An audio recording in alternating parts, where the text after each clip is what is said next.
Nós vamos abrir, irmãos, a palavra de Deus no Evangelho de Mateus, capítulo 10. E vamos ler dos versos 34 a 39, palavras do Senhor Jesus aos seus discípulos.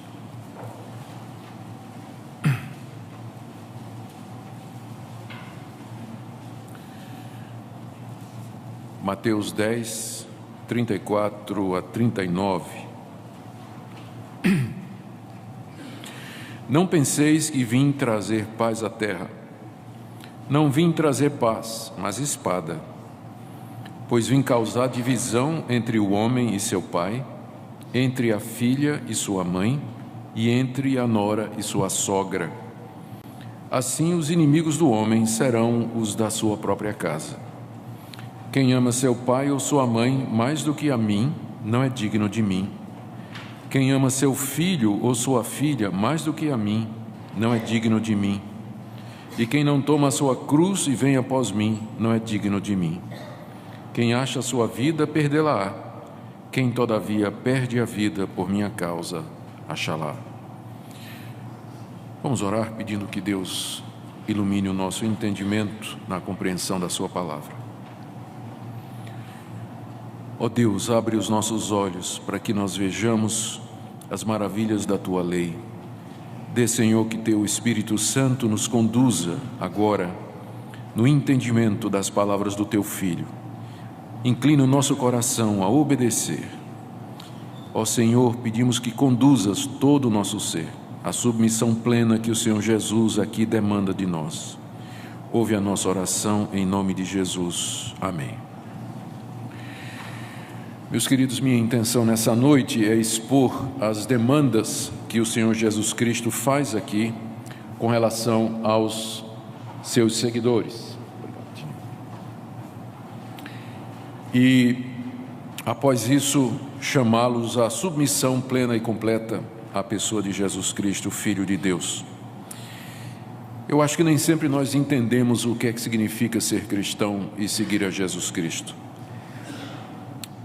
O pecado de tal maneira nos afetou a toda a raça humana e ao indivíduo como um todo, que não existe uma solução parcial ou indolor, por assim dizer, para o problema que o pecado causou. A solução de Deus é extremamente radical. E Cristo aqui apresenta essa solução de maneira clara. As demandas que Jesus Cristo faz aqui para as pessoas que se dizem cristãs ou que querem segui-lo são demandas extremamente radicais. E eu acho que às vezes nós não estamos entendendo isso. Nós às vezes pensamos que ser cristão, ser evangélico, ser crente é uma opção que você faz no meio de tantas outras tradições religiosas. E com frequência essa escolha é feita sem que nós tenhamos ideia do que é que representa de fato ser um seguidor de Jesus Cristo. Eu tenho para mim que se nós entendêssemos o que é que Jesus requer de nós, o número de seguidores de Jesus seria bem menor do que é. Bem menor do que é. É exatamente porque existe tantos conceitos errados a respeito do que é ser cristão ou de quem é Jesus Cristo, que é preciso sempre voltar a esses ensinos básicos do Senhor, para que nós estejamos seguros de que de fato queremos ser cristãos e o que está envolvido nisso tudo. Jesus disse estas palavras aos seus discípulos quando os mandou em missão. A missão começa aí no capítulo 10, verso 1. Jesus chama seus 12 discípulos, lhes dá autoridade para os expelir e curar toda sorte de doenças e enfermidades. E verso 5, ele os envia com as seguintes instruções. E aí vem uma série de instruções que o Senhor deu aos discípulos, à medida que eles iam de cidade em cidade, de vila em vila, pregando e anunciando o Evangelho. Ele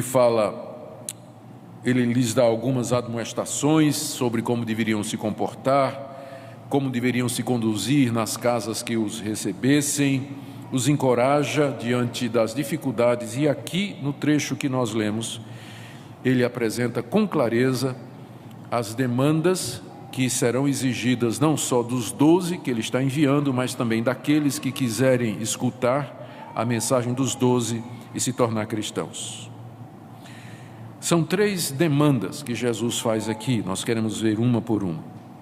A primeira delas é que nós, se quisermos ser cristãos, nós temos que estar dispostos a sofrer por causa de Jesus. Devemos estar dispostos a sofrer por causa dele. Se nós estamos pensando que o cristianismo é uma religião que veio para nos livrar dos nossos problemas, nos trazer paz e tranquilidade e uma vida relativamente tranquila, nós estamos muito enganados. Porque aqui a primeira coisa que Jesus nos diz é que nós temos que estar dispostos a sofrer por causa dele. A razão, ele dá no verso 34, é que não devemos pensar que ele veio trazer paz à terra. Cristo não veio trazer paz à terra. Na verdade, ele diz aqui que ele veio trazer espada. Ele não veio trazer paz, ele veio trazer espada.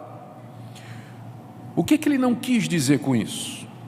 Quando ele diz que não veio trazer paz, nós não estamos aqui querendo dizer que o Senhor Jesus não trouxe paz de nenhum tipo, porque na verdade ele trouxe paz entre nós e Deus, através do seu sacrifício na cruz, tendo pago a nossa culpa, sofrido o castigo que nos era merecido e justo, ele nos reconcilia com Deus e nós temos paz com Deus.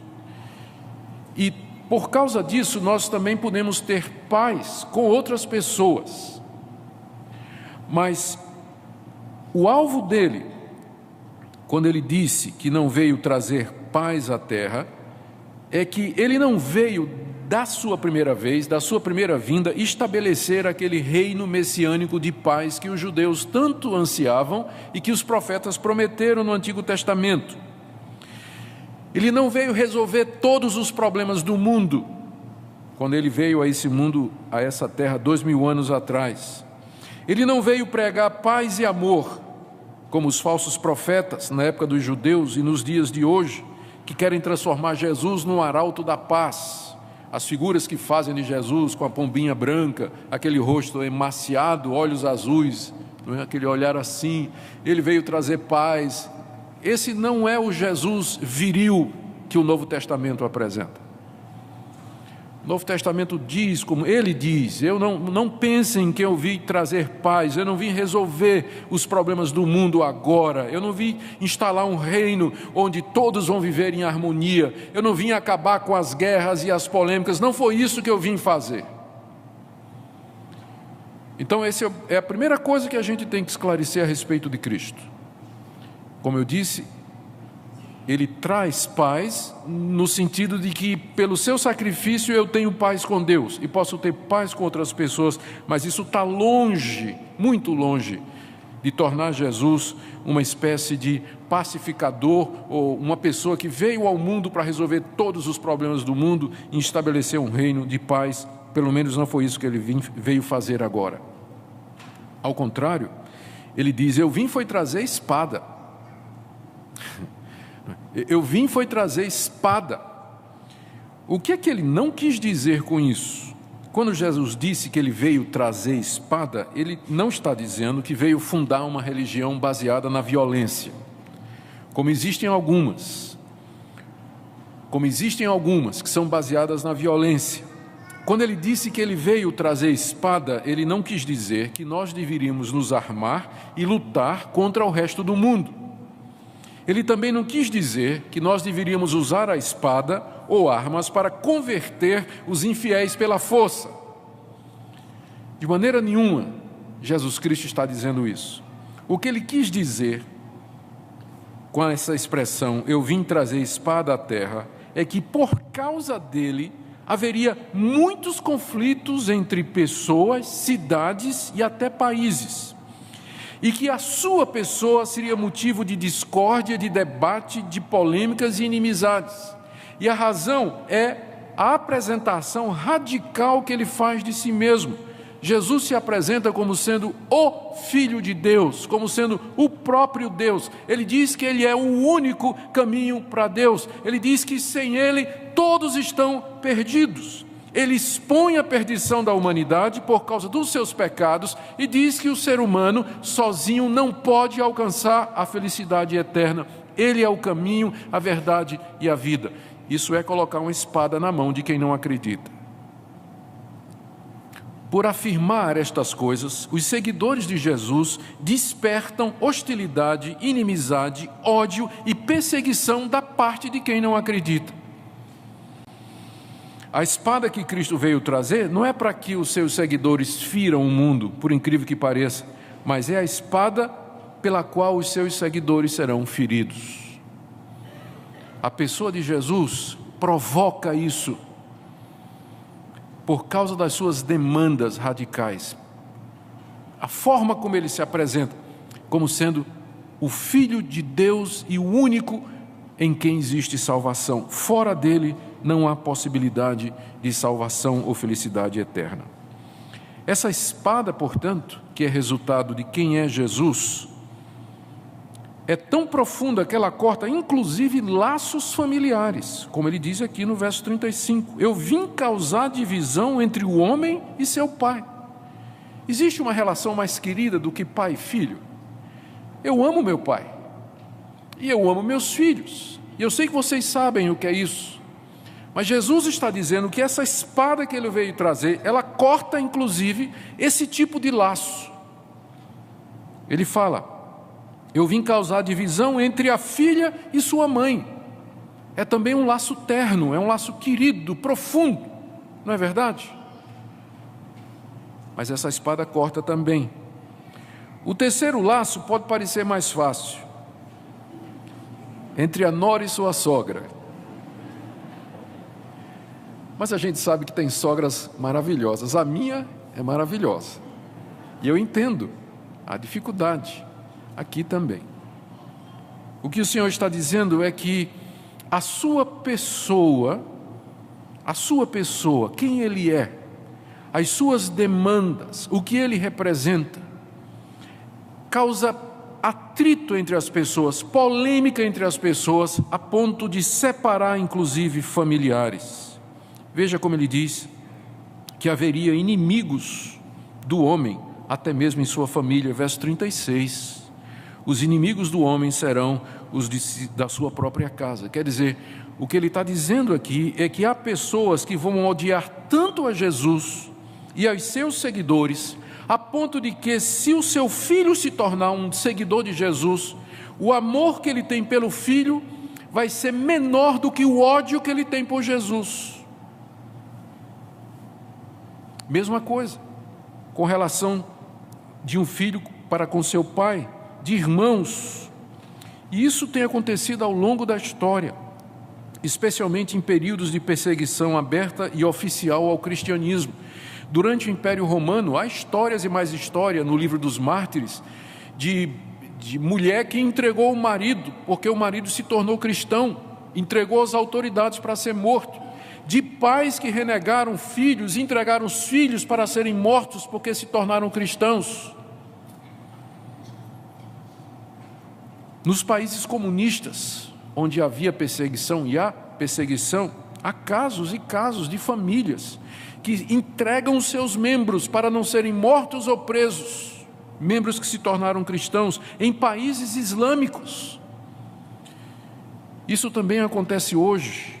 Famílias que se fragmentam, se dividem, se acabam porque um membro entrega ao outro que se tornou cristão. Em resumo, o que Jesus está dizendo aqui é o seguinte: quem quiser ser discípulo dele tem que estar disposto a enfrentar a ira e a hostilidade do mundo e até mesmo da esposa, do marido, dos pais ou dos irmãos. Veja como esse cristianismo que nos é apresentado aqui, essa demanda de Jesus, torna o cristianismo bíblico bem diferente daquele que apresenta Jesus como uma espécie de guru que prega paz e amor a todos. Esse não é o Jesus da Bíblia. Jesus da Bíblia, ele é muito claro com os seus seguidores. Ele está dizendo: na hora que você se tornar o meu seguidor, se prepare, porque a espada pode chegar até a sua casa, até o seu casamento, até o seu relacionamento com seus filhos, porque eu não vim trazer paz no presente momento, mas a espada, e os inimigos do homem serão o da sua própria casa. Essa é a primeira demanda de Jesus. Você tem que estar disposto a sofrer por ele, inclusive dentro da sua própria família. Segunda demanda dele é ainda mais radical. Jesus diz que ele é a pessoa que você deve dar amor supremo.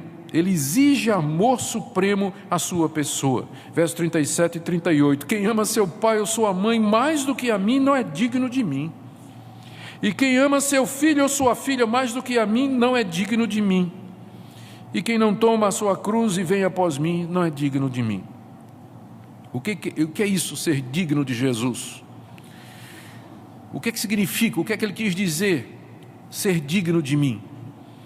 É ser merecedor, eu uso a palavra com cuidado, ela vai ser explicada daqui a pouco, é ser merecedor do amor, da graça e da misericórdia de Jesus. É poder ter o direito de dizer: eu sou de fato cristão. É você ser de tal maneira que Jesus não vai se envergonhar de você. Você é digno dele. E ele diz para que nós sejamos dignos dele, nós temos que amá-lo acima daquilo que nós temos de mais precioso, que é a família e nossa própria vida. Se você pensou que a primeira demanda era radical, agora pense nessa.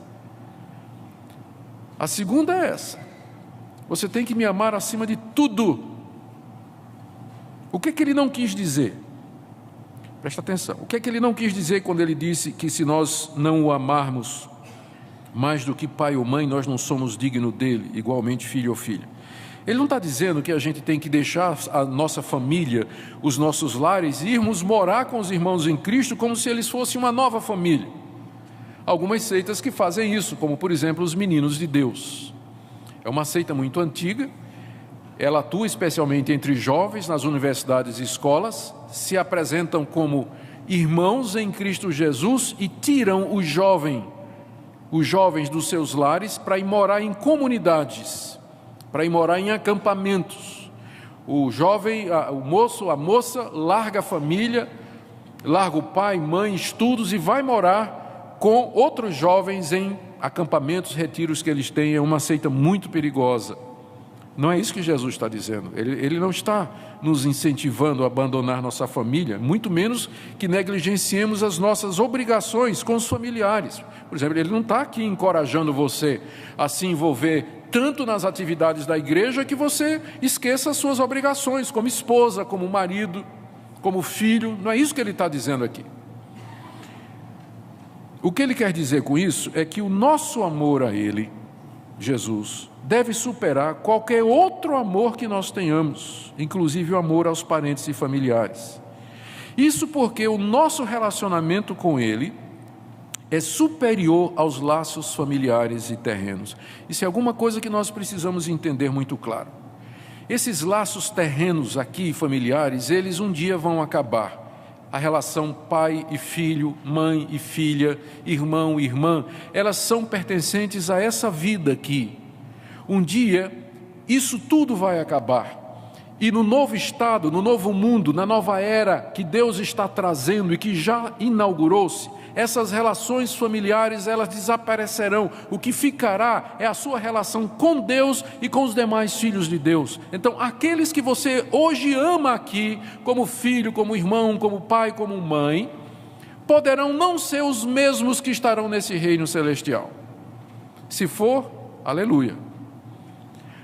Mas o que vai prevalecer na eternidade é a irmandade, é a família da fé. Veja como Jesus explicou isso numa ocasião, aqui no próprio livro de Mateus. Se você for mais adiante, no capítulo 12, 46 em diante.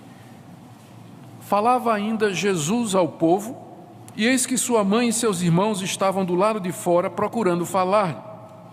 E alguém lhe disse: Jesus, tua mãe e teus irmãos estão lá fora e querem falar-te. Porém, Jesus respondeu ao que trouxeram o aviso: quem é minha mãe? E quem são os meus irmãos? E estendendo a mão para os discípulos, disse: eis minha mãe e meus irmãos. Porque qualquer que fizer a vontade de meu Pai Celeste, esse é meu irmão, irmã. Esse é meu irmão, irmã e mãe. O Senhor Jesus disse que quem fizer a vontade do Pai, esse é o irmão, a mãe e a irmã dele, colocando em segundo lugar o relacionamento familiar, o laço familiar que ele tinha com a sua mãe e os seus irmãos terrenos. Isso quer dizer que é este o relacionamento que vai prevalecer. E é por isso que o Senhor Jesus Cristo disse: você tem que me amar mais do que você ama seu pai, sua mãe, seu filho e sua filha, porque essas relações haverão de passar, e a que vai permanecer por toda a eternidade é a relação que você tem comigo, Jesus, com Deus. O que ele está dizendo é que se chegar a ocasião que tivermos de escolher entre a nossa família e Jesus Cristo, a decisão deve ser em favor de Jesus Cristo. Assim nos tornaremos dignos dele. Alguns exemplos práticos.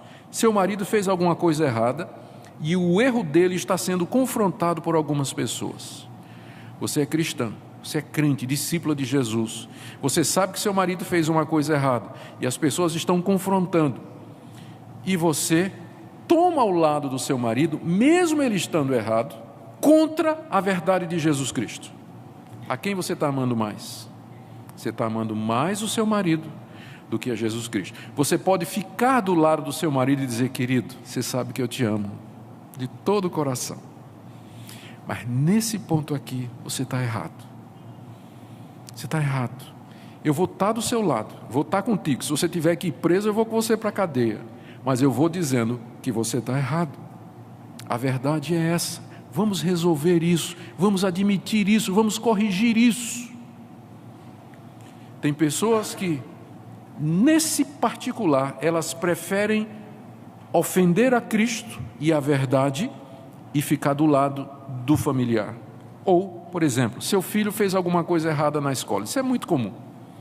Eu já vi casais que se dizem crentes ir na escola para defender que o filho bateu na professora. Porque é filho. Não está amando Jesus mais do que ao filho. Porque o certo é deixar o filho ser corrigido mesmo. Chegar para ele e dizer: filho, você sabe que nós amamos você. Nós vamos estar do seu lado sempre. Mas você está errado e você precisa ser corrigido. E você vai aceitar essa disciplina e essa correção. Às vezes nós defendemos os nossos por causa desses laços. Outra situação. Parentes seus se envolvem numa briga com os sócios da empresa e você sabe que os seus parentes estão errados, mas você toma partido do parente. Mesmo sabendo que eles erraram, eles fizeram a coisa errada toda, houve briga, muito comum, né? Briga de sócio. Você toma o partido dos parentes, mesmo sabendo que eles estão errados. Ou uma outra situação, eu estou imaginando situações, poderia ter aqui uma lista de umas 30 situações, né? Imagine a sua, eu estou fazendo algumas aqui. Imagine que os seus familiares pedem para você fazer um favor que ao final representa algo ilegal ou errado. Por exemplo, você é diretor de uma empresa que está fazendo um exame de seleção e o seu sobrinho está fazendo o exame. Aí chega a sua irmã e diz: ô, irmão, dá um jeitinho aí, né? É teu sobrinho, afinal. Dá uma forcinha. Não é isso? As pessoas às vezes querem usar os laços familiares para nos levar a fazer coisas que são contra Jesus. Em resumo, o que ele está dizendo é o seguinte: quem quiser segui-lo tem que estar disposto a tomar a sua cruz. O resumo é esse aí. O resumo é esse aí do verso 38. Quem não tomar a sua cruz e seguir após mim não é digno de mim. A cruz era um instrumento de morte. Os condenados à morte, à cruz, morte de cruz naquela época, eles carregavam a cruz nas costas até o local da execução. Foi isso que fizeram o Senhor Jesus fazer até uma parte do caminho, até que o Cireneu tomou a cruz de Cristo e levou. A figura aqui é que nós diariamente temos que morrer para nós mesmos e para nossa vontade e nos submeter a Jesus. É isso que significa tomar a cruz. Às vezes as pessoas dizem assim: essa doença é minha cruz. Não, doença não é isso o sentido de tomar a cruz. A cruz aqui é instrumento de morte, de você mortificar a você mesmo, a sua vontade, de você morrer para o seu eu, para que você possa seguir a Cristo, porque nada menos do que isso é exigido por Ele. Ele quer amor supremo, dedicação suprema, maior do que o amor à sua família e maior do que amor a você mesmo, que é o ponto seguinte, terceira demanda e a mais radical de todas. Verso 39. Quem acha a sua vida, perdê-la-á. Quem todavia perde a vida por minha causa, achá-la-á. Esse é um dos ensinamentos que Jesus mais repetiu. Ele aparece cerca de 6 vezes nos 4 evangelhos. O que ele quis dizer com isso? Quem acha a sua vida vai perdê-la. Achar a vida significa ser bem-sucedido aqui nesse mundo de acordo com os padrões do mundo. Significa você se realizar profissionalmente, satisfazer seus desejos, ter independência financeira, fazer tudo o que você quiser, de acordo com o que você quiser, e Deus não tem nada a ver com isso. E você não tem lugar para Jesus, dedicou sua vida toda a fazer isso. Você pensa que você ganhou a vida, mas no final você perdeu. Quem acha a sua vida, não é? Quem acha a sua vida, no sentido de você luta, procura, se esforça, busca as coisas que as pessoas consideram como sendo as mais importantes nessa vida. O que significa perdê-la? A melhor resposta para isso é a parábola que Jesus contou do rico insensato, está lá em Lucas, capítulo 12.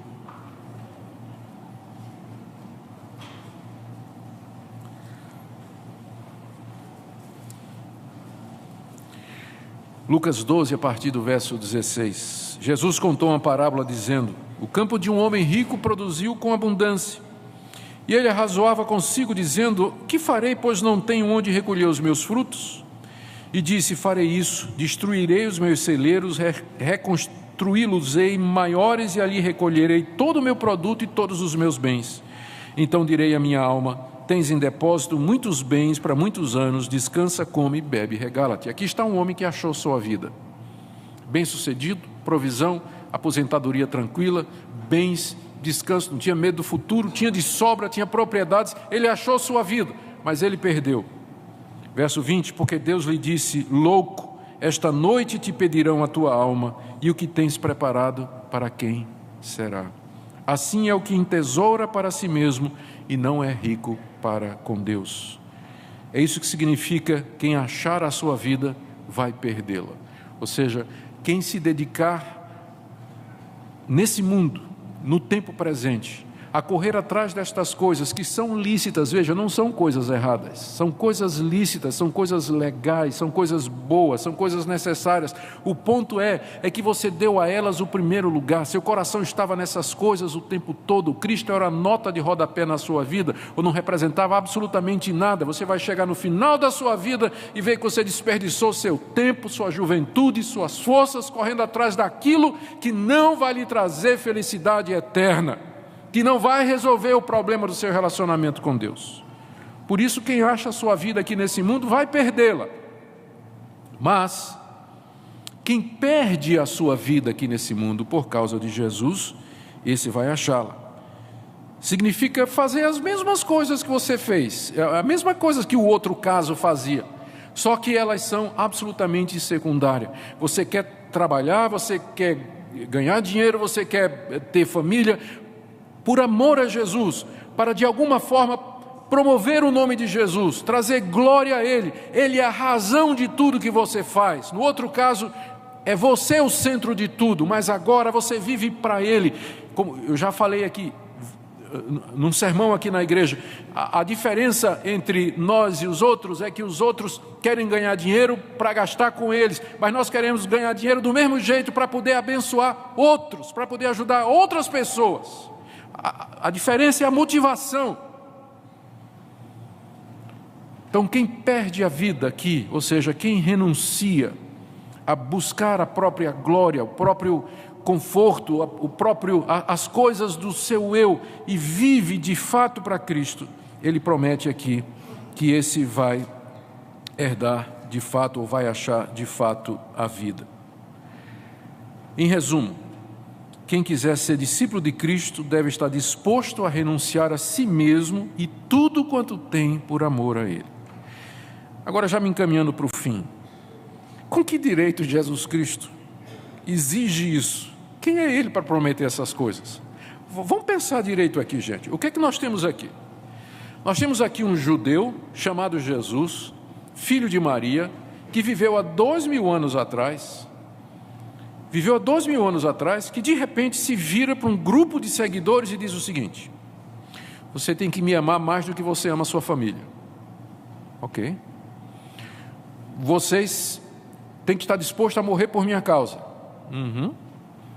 E digo mais: se vocês não passarem a vida toda me tendo como a razão suprema de vocês serem, vocês estão condenados. Tá. Então você está diante de um homem que só pode ser duas coisas: ou louco ou Deus. Não tem opção. Ou ele é louco, megalomaníaco e esperto, porque enganou 3 bilhões de pessoas, é a quantidade de cristãos que tem hoje. Ou ele é o que ele diz. E hoje à noite você tem que decidir isso. Quem é Jesus para você? Porque pensa no que ele está reivindicando. Nenhum outro fundador de religião, se é que eu posso chamar Jesus fundador de religião, nenhum outro fez demandas ao menos parecidas com essa. Ninguém. Nesse sentido, de fato, ele é único. A opção para nós, e não tem outra, é que Jesus demanda isso porque Ele é Deus.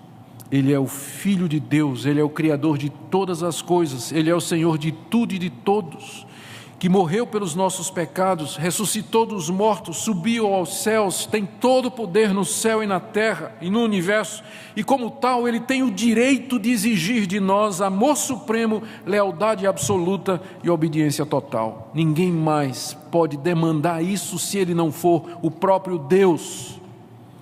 Ninguém tem o direito de pedir estas coisas a não ser que Ele seja Deus. Nenhum ser humano tem direito de pedir estas coisas a outro ser humano. E por que eu haveria de obedecê-lo? Mas se é Deus, o Criador de todas as coisas, que na pessoa do seu Filho vem até nós e demanda isso de nós, cumpre-nos nos curvar diante dEle. O que é que isso representa para nós hoje? A nós que nos dizemos crentes, cristãos, evangélicos, a pergunta é: nós somos dignos dele?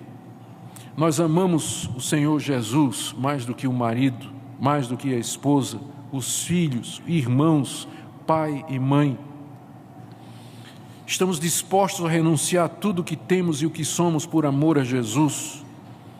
Valorizamos a vida eterna que Ele nos promete mais do que a vida aqui nesse mundo? Ele tem o primeiro lugar na minha vida. Qual é a razão pela qual, às vezes, os cristãos são apáticos, descomprometidos? Eles não fazem diferença. Das duas, uma: ou porque nunca entenderam de fato quem é Jesus Cristo, ou porque entenderam, mas por alguma razão que vai desde a incredulidade até a covardia, eles não têm a disposição de assumir o que significa de fato ser cristão. Eu espero que você não esteja nessa relação nessa noite, mas o que eu quero nessa noite é convidar você a repensar a sua vida, a sua declaração de fé de que você é cristão. É mesmo? Olhe o que Ele exige de nós, olhe para os seus atos, olhe para as suas atitudes, para as suas escolhas, os planos que você tem feito. Qual o lugar de Cristo nesses planos? Para que você quer ir para a universidade? Por que você quer um emprego? Por que você quer arrumar uma família?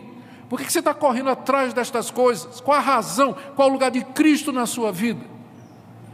Se Ele tem o primeiro lugar na sua vida, onde está o tempo para você dedicar a Ele? Você lê a palavra dEle, gasta tempo em oração e comunhão com Ele, porque se nós amamos uma pessoa, nós queremos estar com ela, é claro. Mas eu quero que você examine sua vida nessa noite, que nessa noite você tome uma decisão. Ou eu sou um discípulo de Cristo nos moldes que Ele é, ou então é melhor fazer como muitos fizeram, e eu espero que não seja necessário, virar as costas e ir embora. Quando eles entenderam, muitos entenderam o que Jesus disse. Está lá no Evangelho de João, que quando ele acabou de dizer quem ele era, o que ele queria, muitos viraram as costas e foram embora. Por isso que eu disse para vocês, se nós entendêssemos quem é Jesus, o número de seguidores dele seria bem menor. Porque ele nunca esteve interessado em números. Nós é que ficamos, preocupados, vamos encher a igreja. Jesus nunca teve, ele na verdade estava expulsando gente, botando gente para fora. Eu só quero que fique quem é mesmo,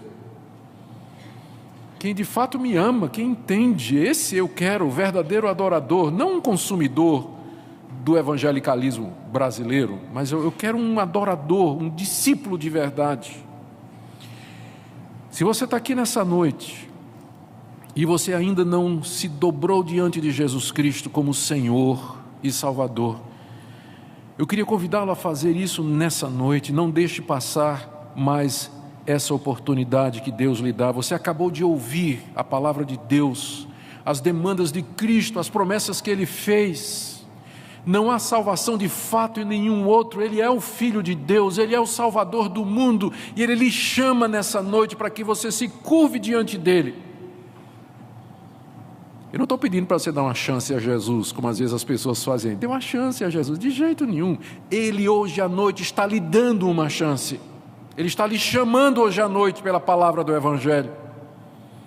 E você deveria ouvir, porque nem sempre a porta vai estar aberta. Que nessa noite você tome a decisão de se curvar diante dEle e confessá-lo como Senhor, entregar sua vida a Ele e que Ele seja o amor maior da sua vida. Amém? Vamos ficar em pé e vamos orar.